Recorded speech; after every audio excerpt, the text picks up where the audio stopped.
இருக்காது. தெளிவு இருக்கிறதுல ஆசை இருக்குமா? இருக்காது. நீங்களாம் தெளிவா இருக்கீங்களா? யாரும் இங்க தெளிவா இருக்கா?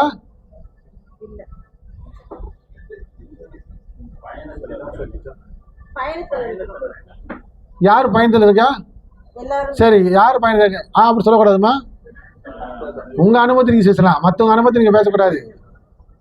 ஏன்னா ஒவ்வொருத்தருக்கும் ஒரு பயணம் இருக்கு, ஒரு தனிப்பட்ட அனுபவம் இருக்கு. யார் யாரு பயணத்தில் இருக்கீங்க?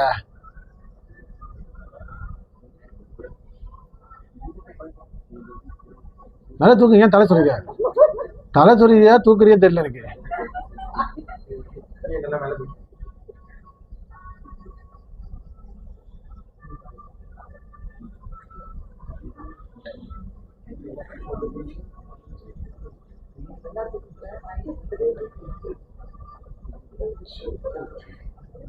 ஓகே, குட், சந்தோஷம், மகிழ்ச்சி. யாரு பயணத்திலே இல்ல? கை தூங்க.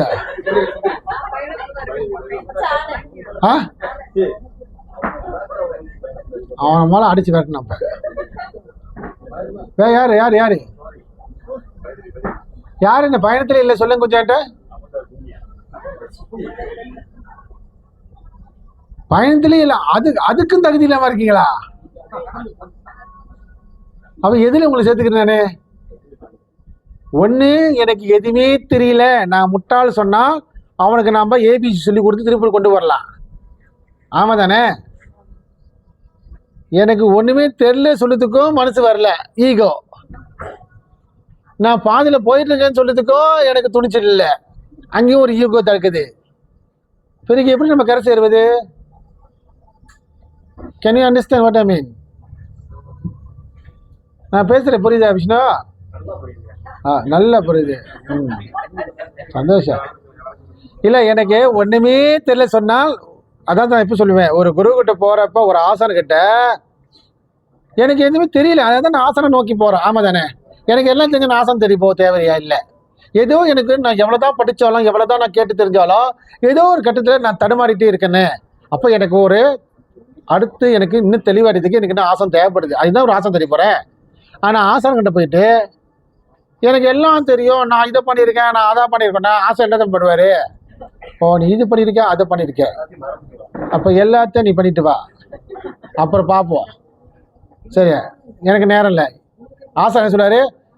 உன் அளவுக்கு எனக்கு எதுவுமே தெரியாதப்பா, உன் அளவுக்கு எனக்கு எதுவும் தெரியாது. ஒரே வாரத்தில் முடிச்சுட்டு என்னோட பிராணனை சேவ் பண்ணிக்குவேன்.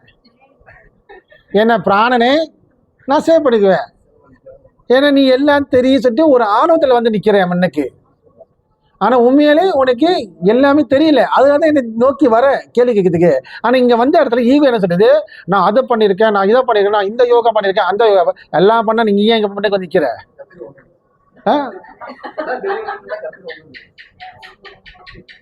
அது ஆணவம். இது ஒரு வகை. அந்த மாதிரி உங்களுக்கு நான் போதனை கொடுக்க மாட்டேன், உபதேசம் பண்ண மாட்டேன். நான் அழகாக ஒன்றும் தெரியாது சொல்லிட்டு நான் என்னை முட்டாளாக ஆக்கி வச்சுக்குவேன். The best way, the best medicine to become a stupid, to a ego arrogant person, better you become a stupid. ஆமாதானம்மா?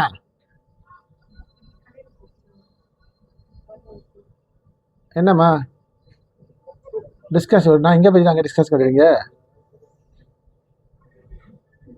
ஆமாம் தானேங்க? ஒரு அரகன், ஒரு ஈகோவில் இருக்கான். அவனுக்கு ஏங்க நான் தேவையில்லாமல் உபதேசம் பண்ணி இருக்கிலே கொஞ்சம் தெரிஞ்சதுக்கு இவன் ஆணவம் ஆட்சியோட இருக்கான். இன்னும் எல்லாம் தெரிஞ்சவங்க எப்படி பண்ணுவா? அப்போ நாங்கள் என்ன பண்ணுறோம்? we become stupid. That's the best medicine first. நான் முட்டாள இருக்கேன். என்னம்மா பாபாய் கட்டுறீங்களா இல்லை என்ன கட்டுறீங்க?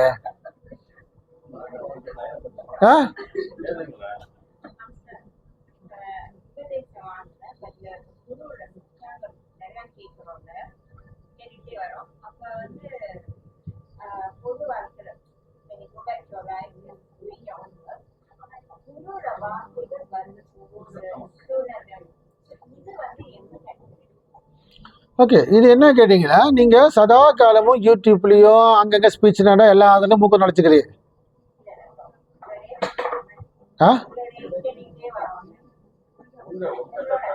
ஓகே. இப்போ ஒரே குருவை நாடி நாடி போயிட்டு இருக்கீங்க. அப்போ குருவோட பேச்செல்லாம் கேட்குறீங்கன்னு சொன்னீங்க, ரைட்டு. இப்போ இங்கே நிறைய பேர் குரு பேச்செல்லாம் கேட்குறாங்க. பொதுவாகவே அதுதான் வந்துடுங்க. என் பேச்சு கேட்க விருப்பம் யாரும் வந்துருக்க மாட்டீங்க. அவன் வேலையும் ரெஸ்டாரண்ட் உட்காந்து பிஸா ஆட்ட சாப்பிட்டுட்டு இருப்பீங்க. ஏதோ ஒன்று ஒரு நம்பிக்கை உங்களுக்கு பிடிச்சிருக்கு, நான் பேசுகிறது உங்களுக்கு பிடிச்சிருக்கு, அதில் ஏதோ ஒரு தெளிவு புரிதல் உங்களுக்கு தோணுது, சத்தியம் உங்களுக்கு உணர்த்துது, அதெல்லாம் தேடி வரீங்க திருப்பிட்டு. சரி, கேட்டுட்டு இருக்கீங்க. அழகாக சொன்னீங்க ஒரு வார்த்தை. என்ன சொன்னாங்க? ஒரு குரு ஒரு வார்த்தை சதா கேட்டுட்டு இருக்காங்க. சதா கேட்டுக்கிட்டு தான் இருக்காங்க தவிர அதை உணர்ந்து செயலில் வந்தீங்களா?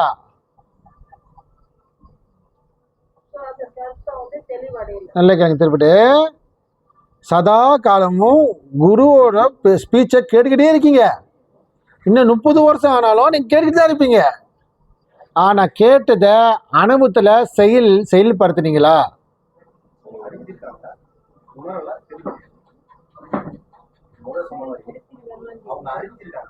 அதான் தெரிஞ்சிருக்காங்கன்னு நான் சொன்னேன். அவங்க கேட்டு, இப்போ நான் சொல்றேன், எனக்கு காது இருக்கு, கண்ணு இருக்கு, கேட்க முடியுது, சிந்திக்க முடியுது, கேட்டு தெரிஞ்சுக்கிட்டாங்க. நான் இல்லைன்னு சொல்ல வரல. கேட்டு தெரிஞ்சத இப்போ நான் உங்கள்கிட்ட ஒரு விஷயம் கேட்குறேன். உங்ககிட்ட ஒரு தங்கம் கொடுக்குறேன், தங்கம் கட்டி நீங்கள் வச்சுருக்கீங்க. இந்த தங்கம் கட்டி உங்கள்கிட்ட இருக்கிற வரைக்கும் நீங்கள் அதை என்ன பண்ணுவீங்க? அப்படியே வச்சுருப்பீங்களா? இல்லை தங்க கட்டியை கரைச்சி அதை தோட செய்வீங்களா, மூக்குத்தி செய்வீங்களா, வளையம் செய்வீங்களா? அப்படி செஞ்சதானே அது உங்களுக்கு உபயோகமா இருக்கு, அது உங்களை அழகுப்படுத்துது. அதை விட்டு போட்டு தங்க கடையை தூக்கி பெட்டிக்குள்ள வச்சு கல்லாப்பட்டியில கட்டி வச்சுட்டீங்களா? அது எந்த புரிஜனம் இருக்கா? அது எவ்வளவு விலை மதிக்க இருந்த பொருளா இருந்தாலும் சரி, ஆனா உங்களுக்கு எந்த புரிஜனம் இருக்கா? இல்ல. ஏன்? அதை கரைச்சி அதை உனக்கு விருப்பமாட்ட தோடோ மூக்குத்தியோ வளையமோ செஞ்சு 4 பேர் பண்ணிக்கிட்டேன். நானும் வளையம் வச்சிருக்கேன், latest model, பொம்பை model, Calcutta model சொல்ல தானே உங்களுக்கு கௌரவம் ஒரு உபயோகமா இருக்கு. அப்ப அதே மாதிரிதான் தங்க கட்டியை மட்டும் போயிட்டு கரைச்சி எல்லாம் பண்றீங்க உங்களுக்கு தேவைன்றலாம். ஆனா குரு ஒரு உபதேசம் கேட்டுக்கிட்டே இருக்கீங்க தவிர கடைசி காதுக்கு மட்டும் தான் வேலை கொடுத்தீங்க தவிர அறிவுக்கு வேலை கொடுத்தீங்களா? செயல்பாட்டு கொண்டு வந்தீங்களா? இப்ப நான் கேட்கிறேன் உங்கள்கிட்ட சிம்பிளா, அரிசி சோறா ஆக்கலாம். நான் சொல்றேன், அரிசி சோறா ஆக்கலாம். அந்த சோறு ஆக்கிற விதிமுறையை சொல்றேன். இவ்வளவு அளவு தண்ணி, அதை மேலே அலசணும், அதுக்கு பிறகு அது இவ்வளவு தண்ணி ஊற்றணும், கோலை தண்ணி ஊற்றணும், இந்த அளவுப்பெல்லாம் நான் சொல்லிட்டேன். இது சொன்னனால நீ வீட்டுக்கு போயிட்ட. குரு சொல்லிட்டாரு, அரிசி கழுவணும், அரிசிக்கு இத்தனை கோலை 4 கோலை தண்ணி ஊற்றணும், கரண்ட் தட்டணும், வெளியே போனால் எல்லாம் சொல்லிட்டாரு, ரைட்டு. இதை கேட்டுட்டு போய் உக்காந்துக்கிட்டு குரு சொல்லிட்டாரு, அரிசி 4 கோலை தண்ணி ஊற்றணும், அரிசி போடணும். இது இப்படியே இருந்திருந்தியா உன் அடுப்பாங்கரில் சோறு வந்துருமா? அரிசி வந்துருமா? இல்லை உன் வயிறு நிறையுமா? கடைசியில் பட்டினி கெடுது. குரு சொல்லிட்டாரு, நான் கேட்டுக்கிட்டே இருக்கிறேனே. குரு சொல்லிட்டாரு, கேட்டுக்கிட்டு இருக்கேன். அரிசி 4 கோலை தண்ணி, ரைஸ் குக்கர் வைக்கணும், வெந்துடும், அதுக்கப்புறம் குழம்பு ஊற்றி சாப்பிடணும். இப்படியே நினச்சிக்கிட்டே கேட்டதே நினச்சிக்கிட்டே இருக்கீங்க தவிர செயல்படாட்டி நீ என்ன ஆவ? பட்டினி கெடுது செத்து போயிடுவேன். ஆமாம் தானே? எம்மா right? Can you understand now? அதே மாதிரி தான் இப்போ குரு கிட்ட நீங்கள் வந்து சதா ஸ்பீச்சு கேட்டுக்கிட்டே இருக்கீங்க. அப்போ நீங்கள் வீட்டுக்கு போகிறோம், அந்த எண்ணம் வரும், தூங்குறப்ப அந்த எண்ணம் வரும், ஏதோ ஒரு செயல்பாடு வரப்போ குரு சொன்னார், இது இப்படி இருக்க கரெக்டாக இருக்க, எல்லாம் தெரிஞ்சுக்கிட்டு கேட்டுட்டு இருக்கீங்க தவிர நீ என்ன பண்ண? நீ என்ன செயல்படுத்தீங்க?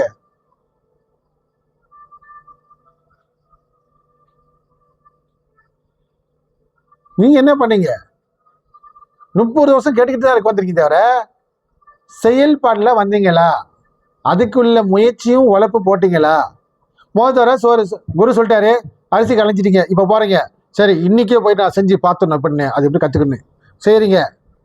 மறுநாள் சொல்றீங்கன்ட்ட, ஐயா நீங்கள் சொன்னீங்க அரிசி கழிச்சு போட்டால் சோறாக வரும், எனக்கு கஞ்சியாக மாறிடுச்சு. Yes, mistake will happen because நீ முதல் தர அனுபவம். அவர் சொன்னதை நீ இன்னும் ஆழத்துக்கு போல, மேலட்டமாக கேட்டால் 6 கோலெல்லாம் போய் பண்ணிட்டேன், தப்பு இல்லை, முயற்சி பண்ணல. ஆனால் முயற்சியில் குரு சொல்கிறேன், ஆனால் கஞ்சி ஆச்சு. ஓகே, அப்போ நீ தண்ணி 4 கோலை ஊற்றுறத நீ எத்தனை கோலை ஊற்றுனேன்? 4 கோலை தான் ஊற்றுன சாமி. எத்தனை ml கோலை தண்ணி ஊற்றுனேன்? உன் கோலை எவ்வளோ பெருசு கோலை? நான் சொன்ன கோலை அரிசி மூட்டையோட கோலை, அரிசி மூட்டையில் கொடுக்குற அந்த அளவு கோலை. நீ என்னடா உன் வீட்டில் காஃபி நெஸ்காஃபி ஆற்றி குடிக்கிற கோலையில் எடுத்து போட்டிருக்க, தண்ணி ஊற்றிருக்க. அப்போ கஞ்சி ஆகுமா, அப்புறம் சோறா ஆகும்? கரெக்ஷன் யூசி எம்ஆர்ஐ நோ நாட். அதாவது கோலைன்னு ஒரு வாரத்தில் முடிச்சிட்டிங்க. ஒரு கோலை கட்டிங் சாயா கோலை இருக்குது, ஃபுல் சாயா இருக்குது. இன்னும் பெரிய கிளாஸ்க்கு கோலை, அதுவும் ஒரு கப்பு தானே சொல்கிறோம். எல்லாம் கோலை தானே கணக்கு மொட்டையை சொல்கிறப்ப. அப்போ குரு என்ன சொல்கிறாரு? அரிசி இத்தனை மட்டும் அரிசி போட்டு 4 கோலை தண்ணி ஊற்றணும். குரு என்ன சொல்கிறாரு? அரிசியின் கோலை அளவுக்கு போட்டியோ, அரிசி எந்த கோலையில் போட்டோ அந்த கோலை அளவுக்கு தான் தண்ணி ஊற்ற சொன்னேன். நீ என்ன பண்ண? அரிசியை மட்டும் அரிசி கோலை அளவுக்கு போட்டு தண்ணி ஊற்றுறப்ப நீ குடிக்கிற நெஸ்காஃபி கோலை அளவுக்கு ஊற்றுனா அது கஞ்சி ஆகுமா, அப்புறம் என்ன சோறு ஆகுமா? கஞ்சியாக தானே ஆகும். அப்போ அது 2ஆவது தேதி வரப்போ நீ திருத்திக்கிற. அப்போ நான் கேட்குறேன், நீ எந்த கோலை பாய்ச்ச? ஏன்னா குருக்கு தெரிஞ்சு போச்சு எங்கே மிஸ்டேக் நடந்துக்குன்னு. ஏன்னா குரு தானே வழிகாட்டுறாரு. அவர் கேட்டார், இந்த கோலை இல்லை இன்னைக்கு. அப்போ இந்த கோலை ml 50 ml, இந்த அரிசி மூட்டை கோலை 20 ml. 20க்கும் 30 mlக்கு எங்கே வித்தியாசம் இருக்குது? நான் சொல்லி புரியுதாம்மா எல்லாத்துக்கும்? இது பொதுவாக எல்லாரும் செய்கிற தவறுக்கு. அப்புறம் என்ன குரு திருத்துறாரு, இந்த கோலைன்னா இந்த கோலை அளவுக்கு நீ ஃபாலோ பண்ணு. நீ அந்த கோலை அந்த அரிசி அந்த கோலையில் போட்டு அந்த கோலை அளவுக்கு நீ ஃபாலோ பண்ணு. ஒரு புரிதல், ஒரு தெளிவு வந்துச்சா இல்லையா? அப்போ ஒரு மிஸ்டேக் நடந்தனால தான் அடுத்து நீ ஒரு கேள்வி வந்துச்சு, அந்த கேள்வியில் திருத்திக்கிட்ட, முழுமையாக்கிட்ட. இதே தான் ஆன்மீக தெளியம். இன்னைக்கு கேட்டேன், இன்னைக்கு போனேன், எனக்கு எல்லாம் புரிஞ்சு எல்லாம் தெரிச்சு. நான் ஒரு யோகி, நான் ஒரு சித்தர், நான் வாசி யோகா செய்கிறேன். வாசி யோகா தீச்சு எடுத்துட்டேன். இப்போ நான் பெரிய லெவலில் இருக்கேன். அவனையும் கற்பனை பண்ணி அவனே செத்து போகிறான். அதான் வெறும் கேட்குறது முக்கியம் இல்லை, கேட்டதை செயல்பாடில் கொண்டு வந்தியா? நான் ஒவ்வொருத்தரும் சொல்லிட்டு இருக்கேன், செயல்பாடில் வராத வரைக்கும் நீங்கள் என்னத்தை கரை செய்ய போகிறீங்க? காரணம் காட்டிக்கிட்டே இருந்தால் என்ன ஆகும்?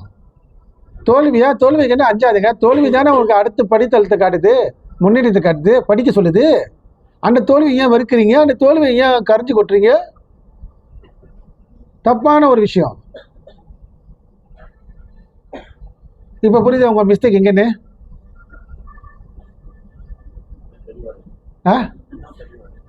கஷ்டம், கொஞ்சம் டைம் எடுக்கும். தெரியல, அப்போ நான் இருப்பேனா தெரியல எனக்கு. என்ன இப்போ நான் சொல்ல தான் முடியும். ஆனால் எவ்வளோ ஆகுது? நானும் என் பிராணனை விட்டேன். என்னை காலி பண்ணுறாங்க எல்லாம் போல். உங்களுக்கு வழிகாட்டுற பேரில் நான் காலி ஆயிரும் போல்.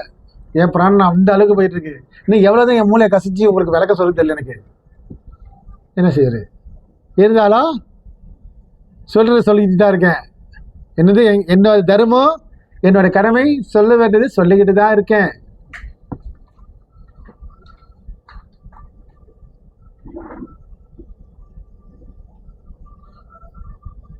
நான் பேச புரிஞ்சாமா இல்லை வேற சிந்தனையில் இருக்கீங்களா?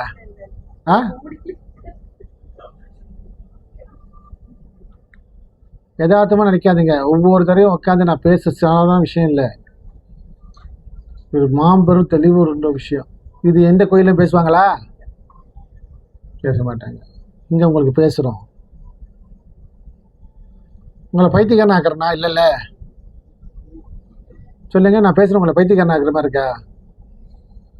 ப்ராக்டிக்கலாக தானே பேசுகிறேன். இல்லை சான்ஸ்கிரிட்டில் உங்கள்கிட்ட ஏதாச்சும் பேசணுமா? ஓம் கணானாம் துவா கணபதிகம் அவாமகே மஸ்தமஸ்தமம் ஜேஷ்டராஜம் பிரம்மணாஸ்மதே ஆனஸ்வன்னோ திவே சீதசாதனம். ஓம்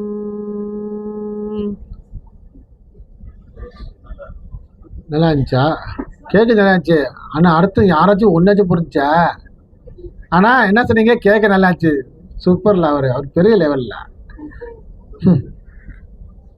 அதே தமிழில் சொன்னால் அது ஒரு அலட்சியமாக கேவலமாக பார்க்கறது. ஒரே பொருள் தான் சொன்ன தமிழில். ஆனால் சான்ஸ்கிரிட் மந்திரத்தை சொல்கிறப்ப விளக்கம் அர்த்தம் தெரியல. ஆனால் அந்த ராகம் இழுக்கிறதுல மயங்கி போயிட்டீங்க, ராகத்தில் இசையில் மயங்கி போயிருங்க. ஆனால் தமிழில் மொழி சுத்த மொழியில் பேசுகிறேன், ஆனால் அது விளங்க கஷ்டமாக இருக்குது.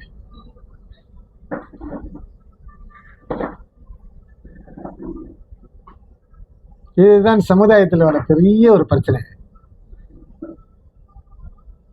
அதான் நீ நிறைய ஸ்பீச்சை பார்த்தீங்களா, முதல்ல சான்ஸ்கிரிட் மந்திரம் படிப்பாங்க பார்த்தீங்களா ஒரு ஸ்பீச் பண்ணுற பிறகு, அதுதான் அவரோட ஐடென்டிட்டி. அவர் பெரிய ஐயர்ல, அவர் போய் பிராமணன் இது படிச்சுருக்காரு.